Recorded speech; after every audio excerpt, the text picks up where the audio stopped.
Assalamualaikum warahmatullahi wabarakatuh. Sahabat Cinta Islam Channel, dicintai dan dimuliakan Rasulullah Muhammad SAW oleh Allah, berdampak pada ikut dimuliakannya umat beliau. Dalam syariat Islam, banyak ajaran yang menunjukkan betapa Allah begitu memuliakan umat ini dibandingkan dengan umat-umat sebelumnya, termasuk Bani Israel.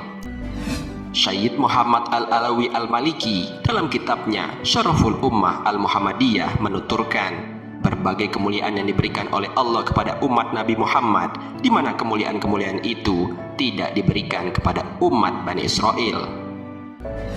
Lalu, apa sajakah keistimewaan umat akhir zaman atau umat Nabi Muhammad SAW itu? Mau tahu apa saja? Simak ulasannya dengan menonton video ini hingga akhir. Sebelum lanjut, bagi kalian yang belum subscribe, silahkan untuk menekan tombol subscribe terlebih dahulu. Aktifkan lonceng notifikasinya. Bagikan video ini kepada teman-teman kalian, agar semakin banyak orang yang mendapatkan manfaat dari channel ini. Sahabat Cinta Islam Channel, di antara perlakuan Allah Subhanahu wa Ta'ala dalam mengistimewakan umat Nabi Muhammad SAW dibandingkan dengan umat Bani Israel adalah: pertama, bila pakaian seorang Bani Israel terkena najis, maka satu-satunya cara yang dapat dilakukan untuk mensucikan kembali pakaian tersebut adalah dengan memotong bagian yang terkena najis. Bahkan menurut sebagian ulama bahwa bila anggota badan seorang Bani Israel terkena najis, maka ia mesti memotong bagian anggota badan yang terkena najis tersebut untuk mensucikannya. Imam Abu Dawud meriwayatkan, adalah Bani Israel bila mereka terkena air kencing, maka mereka memotong apa yang terkena air kencing itu.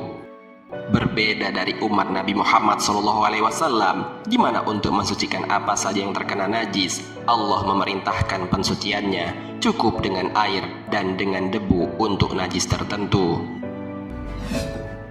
Kedua, bila seorang perempuan Bani Israel sedang mengalami haid atau menstruasi, maka ia akan ditinggal sendirian di rumah. Mereka tidak diperbolehkan berhubungan, tinggal dan makan bersama yang lainnya. Hal ini berbeda dengan umat Nabi Muhammad SAW yang diperbolehkan bergaul, makan bersama, tinggal serumah, dan juga tidur sekasur dengan istri yang sedang haid. Hanya saja, mereka tidak diperbolehkan berhubungan intim dengannya. Ketiga, ketika seorang Bani Israel melakukan tindakan pidana pembunuhan, maka satu-satunya hukuman yang diterapkan baginya adalah hukuman mati. Baik pembunuhan yang dilakukan itu berupa pembunuhan yang disengaja ataupun pembunuhan yang tidak disengaja. Bani Israel juga tidak memperlakukan diat dalam kasus pembunuhan ataupun pencederaan terhadap anggota badan. Berbeda dengan umat Rasulullah Muhammad SAW, di mana Allah memberikan keringanan bagi umat ini dalam hal pembunuhan. Dalam syariat Islam, diberlakukan diat sebagai pengganti kisos apabila keluarga orang yang dibunuh memberikan maaf bagi orang yang membunuh. Hal ini sebagaimana dinyatakan oleh Allah Subhanahu wa Ta'ala dalam Al-Quran. Allah Subhanahu wa Ta'ala berfirman, "Hai orang-orang yang beriman, telah diwajibkan atas kalian kisos berkenaan dengan orang-orang yang dibunuh, orang yang merdeka dengan orang merdeka, hamba sahaya dengan hamba sahaya, dan perempuan dengan perempuan. Maka barang siapa yang mendapat suatu pemaafan dari saudaranya, hendaklah yang memaafkan mengikuti dengan cara yang baik, dan hendaklah yang diberi maaf membayar diat kepada yang memberi maaf dengan cara yang baik pula. Yang demikian itu adalah suatu keringanan dari Tuhan kalian dan suatu rahmat." Al-Quran Surat Al-Baqarah ayat 178. Keempat, ketika Bani Israel melakukan kesalahan berupa penyembahan terhadap sapi, maka satu-satunya jalan untuk bertaubat adalah dengan cara membunuh diri mereka sendiri. Dengan jalan seperti itulah Bani Israel melakukan pertaubatan. Tidak hanya itu, ketika mereka melakukan sejumlah tindakan dosa tertentu pun, cara taubatnya dengan memotong anggota badan yang melakukan kesalahan tersebut. Lidah harus dipotong ketika mengucapkan kebohongan, kemaluan mesti dipotong manakala melakukan perzinaan, dan biji mata dicungkil ketika melihat perempuan yang bukan mahramnya. Berbeda dengan umat Nabi Muhammad SAW, di mana Allah memberikan jalan yang mudah bagi mereka untuk melakukan pertaubatan atas dosa-dosa yang dilakukan. Bahkan Allah mengabarkan bahwa Ia akan menerima taubat dan memaafkan setiap kesalahan. Allah Subhanahu wa Ta'ala berfirman, barang siapa yang melakukan kejelekan atau berbuat aniaya pada diri sendiri, kemudian ia meminta ampun kepada Allah, maka ia akan mendapati Allah sebagai Tuhan yang Maha Pengampun lagi Maha Penyayang. Al-Quran Surat An-Nisa ayat 110. Kelima, bila salah seorang Bani Israel melakukan suatu perbuatan dosa atau kemaksiatan, maka di pagi hari akan ia temui di pintu rumahnya suatu tulisan, si fulan telah melakukan perbuatan dosa ini dan itu, sebagai tebusannya adalah ini dan itu. Tulisan ini dapat dibaca oleh siapapun secara umum. Sedangkan umat Nabi Muhammad SAW selalu ditutup-tutupi oleh Allah Subhanahu wa Ta'ala manakala melakukan perbuatan dosa. Allah tidak membuka dan mengumbar kesalahan mereka kepada orang lain. Ia selalu menutup rapat kesalahan tersebut hingga terkadang justru pelakunya sendiri yang membuka aib dirinya. Keenam, Allah tetap akan menyiksa Bani Israel yang melakukan perbuatan salah meskipun hanya merupakan kata hati mereka dan tidak dilakukan oleh anggota badan. Dahulu mereka pernah mendatangi para nabi dan rasul yang diutus kepada mereka. Kepada para nabi dan utusan itu, mereka memprotes atas syariat yang tetap akan menyiksa mereka, atas apa yang dibatinkan oleh hati mereka meskipun tidak sampai dilakukan oleh anggota badan. Maka mereka mengkufuri syariat tersebut dengan mengatakan, sami'na wa asoina, kami mendengar, namun kami membangkangnya. Hal ini berbeda dengan umat Nabi Muhammad SAW. Ketika mereka mengetahui bahwa Allah akan menghisap setiap perilaku baik yang berupa perbuatan anggota badan maupun yang berupa bisikan hati, umat Nabi Muhammad mengucapkan, kami mendengar, kami berserah diri dan percaya kepada Allah, malaikat dan para rasulnya. Maka kemudian Allah mengabarkan bahwa Ia mengampuni atau tidak akan menghisap apa-apa yang dibatinkan di dalam hati. Allah hanya akan menghisap perbuatan yang secara nyata dilakukan oleh anggota badan. Ketujuh, dosa yang dihasilkan oleh Bani Israel karena salah dalam berbuat atau karena lupa tetap beresiko dengan disegerakan hukuman atas dosa tersebut. Sebagaimana Allah telah mengharamkan suatu makanan dan minuman atas mereka sebagai hukuman atas suatu dosa yang mereka lakukan.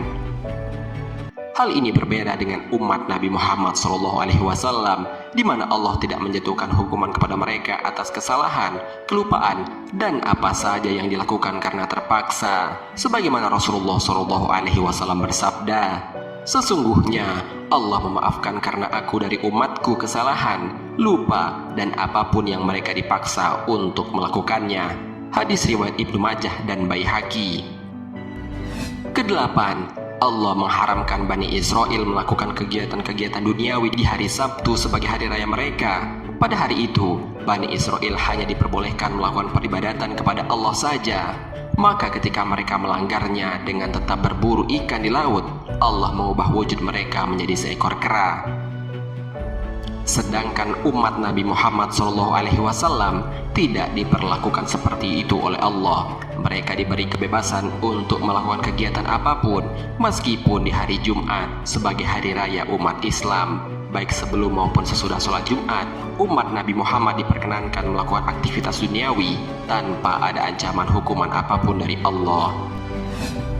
Kesembilan, bagi Bani Israel dan kaum yang lainnya, penyakit taun merupakan kotoran dan siksaan, sedangkan bagi umat Nabi Muhammad SAW, penyakit taun dijadikan oleh Allah sebagai rahmat dan kesyahidan bagi mereka. Kesepuluh, ada beberapa makanan yang diharamkan oleh Allah bagi Bani Israel. Beberapa makanan itu diantaranya adalah setiap binatang yang memiliki kuku dan lemak yang ada pada binatang tersebut. Keduanya haram bagi Bani Israel. Keduanya diharamkan oleh Allah sebagai hukuman bagi mereka karena perilaku mereka yang berbuat zalim, menentang dan mempermainkan syariat Allah. Hal ini direkam oleh Allah Subhanahu wa Ta'ala dalam firman-Nya, maka disebabkan perbuatan aniaya dari orang-orang Yahudi, kami haramkan atas mereka beberapa makanan yang baik-baik yang sebelumnya dihalalkan bagi mereka, dan juga dikarenakan mereka sering menghalang-halangi jalan Allah. Al-Quran Surat An-Nisa ayat 160. Adapun umat Nabi Muhammad SAW, Allah menghalalkan bagi mereka segala yang baik, tanpa terkecuali dan mengharamkan atas mereka setiap yang jelek. Allah Subhanahu wa Ta'ala berfirman, pada hari ini telah aku halalkan bagi kalian yang baik-baik. Al-Quran Surat Al-Ma'idah ayat 5. Ke-11, ketika Bani Israel mendapatkan barang rampasan perang atau gonima, mereka diharamkan untuk mengambil dan membagikannya. Yang diperintahkan kepada mereka adalah mengumpulkan barang rampasan itu, lalu akan turun api dari langit yang menyambar dan membakarnya sebagai tanda bahwa diterimanya peperangan yang mereka lakukan. Sedangkan umat Nabi Muhammad diperbolehkan mengambil dan memanfaatkan barang rampasan perang, bahkan dijadikan sebagai sesuatu yang halal dan penuh berkah. Allah Subhanahu wa Ta'ala berfirman, maka makanlah dari apa yang kalian rampas sebagai sesuatu yang halal dan baik. Al-Quran Surat Al-Anfal ayat 69. Ke-12, umat-umat terdahulu tidak diperbolehkan melakukan sholat kecuali di tempat-tempat yang telah ditentukan seperti gereja dan pagoda. Bila mereka tidak datang bersembahyang di tempat yang telah ditentukan itu, maka mereka tidak bisa menggantinya di sembarang tempat. Mereka mesti datang ke tempat peribadatan yang ada untuk mengganti sholat yang ditinggalkannya itu. Al-Bazar dalam suatu hadis yang diriwayatkan oleh Ibnu Abbas mengatakan bahwa tidak ada seorang nabi pun yang melakukan sholat hingga ia berada di mihrabnya, sementara umat Nabi Muhammad tidak demikian. Allah menjadikan setiap jengkal tanah di bumi ini sebagai tempat sholat mereka. Kapanpun dan dimanapun mereka hendak melakukan sholat, bisa dilakukan di tempat manapun, asalkan bersih dan suci dari najis. Tak ada tempat yang dikhususkan untuk sholat bagi umat baginda Muhammad SAW. Ke-13, dalam syariat umat-umat sebelum Nabi Muhammad SAW, mereka hanya bisa bersuci dengan air saja. Tak ada aturan memperbolehkan mereka bersuci dengan menggunakan media selain air. Maka, ketika mereka hendak sholat dan tidak menemukan air, mereka tidak bisa melakukannya sampai menemukan air untuk bersuci dan kemudian mengqadha sholat yang telah ditinggalkannya. Berbeda dengan umat Nabi Muhammad SAW, ketika mereka hendak melakukan sholat dan tidak menemukan air, maka mereka bisa bersuci dengan menggunakan debu yang suci. Sahabat Cinta Islam Channel, demikianlah Allah melalui syariatnya memperlakukan umat Nabi Muhammad secara istimewa bila dibandingkan dengan perlakuan Allah kepada umat-umat terdahulu.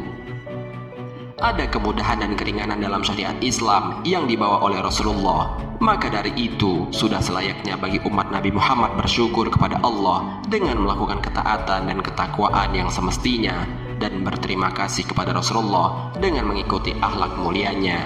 Wallahu a'lam bishawab. Jika terdapat kesalahan dalam penyampaian ini, admin mohon maaf dan itu merupakan kesalahan dari admin sendiri. Jika ada benarnya, itu adalah dari Allah Subhanahu wa Ta'ala. Semoga bermanfaat. Wassalamualaikum warahmatullahi wabarakatuh. شكرا يا ربي شكرا